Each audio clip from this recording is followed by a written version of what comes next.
Il était normal que Besançon, capitale de l'horlogerie, fût le point de départ de la plus importante étape contre la montre de ce Tour de France 1958. Place de la mairie, à Franois, les départs s'effectuent de 3 en 3 minutes et les départs les plus intéressants sont les derniers, bien entendu, puisqu'ils concernent les leaders du classement général. Voici Charlie Gaulle, l'épouvantail plus que jamais, puisqu'il a déjà gagné l'étape contre la montre à Châtelain et l'étape contre la montre au Mont Ventoux. Le temps est beau, il fait soleil, mais il ne fait pas très chaud. Les conditions sont donc très favorables pour celui que l'on a surnommé l'ange de la montagne, mais qui est aussi un très redoutable rouleur. Vous connaissez les écarts. Gaulle, troisième du classement général, part avec 67 secondes de retard sur Favero, le maillot jaune, et seulement 28 secondes de retard sur Gémignani. Ici, Plancart, le Belge, qui s'élance à son tour et qui, lui aussi, est très frais dans les dernières étapes de ce Tour de France. Voici l'Italien Nencini, qui a fait comme le bon vin, qui s'est bonifié en vieillissant dans ce Tour 58 et qui est encouragé par son directeur sportif Alfredo Binda. Nencini s'en va et Gémignani arrive sur la ligne de départ.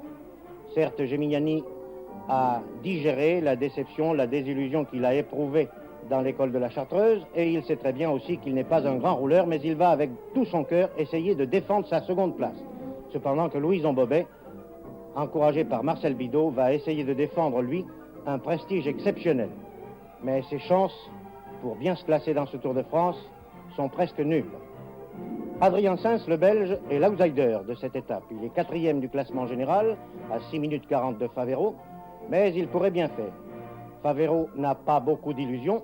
Il sait qu'il a prouvé à ses compatriotes qu'il était un campionissime et il va essayer, avec toute sa foi, avec tout son courage, de conserver ce maillot jaune que vont lui disputer Gaulle et Gémignani, partis avant lui. Nous allons remonter ces coureurs, laissant d'abord Favero, dont l'allure est assez souple, assez rapide aussi. Nous passons Adrien Sens, qui prend de l'avance déjà sur Favero.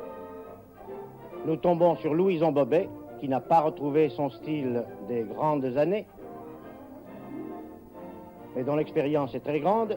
Et nous sommes maintenant sur Gémignani, qui avec toute sa hargne, avec toute sa foi, avec tout son courage, essaie, exhorté par son directeur sportif Adolphe Deleda, de limiter les dégâts et si possible de rattraper ceux qui sont partis avant lui. Mais Nencini, l'Italien, va très bien.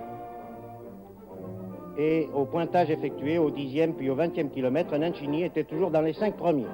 Cependant que Plancart, lui, occupait les 6 ou 7e places. Nous remontons toujours vers la tête. Et après Plancart, nous trouvons qui donc? Eh bien, Gaulle. Gaulle dont je vous laisse admirer et apprécier l'allure, l'aisance. Très décontracté, se dressant tantôt sur les pédales, jouant avec le dérailleur. Gaulle a été pointé en tête au 10e, au 20e kilomètre et à mi-course, tant et si bien qu'il arrive à doubler Dotto de l'équipe du Centre-Midi.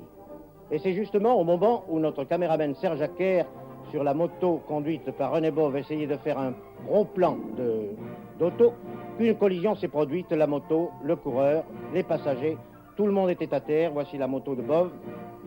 Dotto était blessé à la tête. Bove avait le fémur fracturé.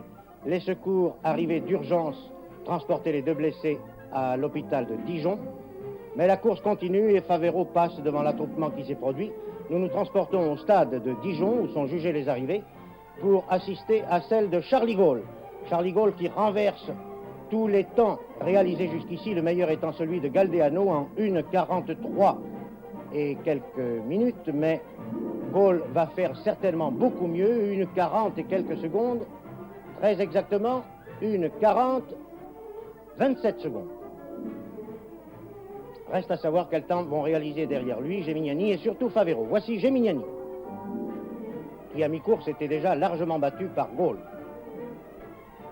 Le temps de Gémignani, annoncé par le chronométreur, 1:43,36, c'est-à-dire 3 minutes 9 secondes de plus que Gaulle. Il a donc déjà perdu sa deuxième place.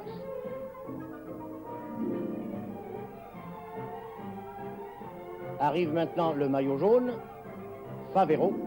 Favero qui lui a fait un temps encore moins bon que celui de Gémignani, de 8 secondes supérieur, et qui perd par conséquent son maillot jaune mais conserve la deuxième place du classement général.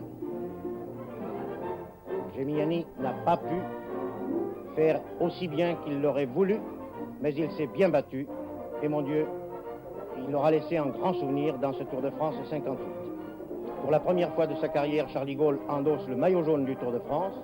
Il est heureux, il a le droit d'être fier. Il est félicité, complimenté, on le fleurit. Il va faire son tour d'honneur et nous allons l'entendre confier sa joie et sa certitude de vaincre demain à notre camarade Jacques Perrin. Eh bien, je suis très heureux de saluer le beau vainqueur de cette étape, le luxembourgeois Charlie Gaulle, qui vient d'endosser son maillot jaune. C'est la première fois, Charlie Gaulle, que vous portez le maillot jaune du Tour de France? Oui, c'est pour la première fois.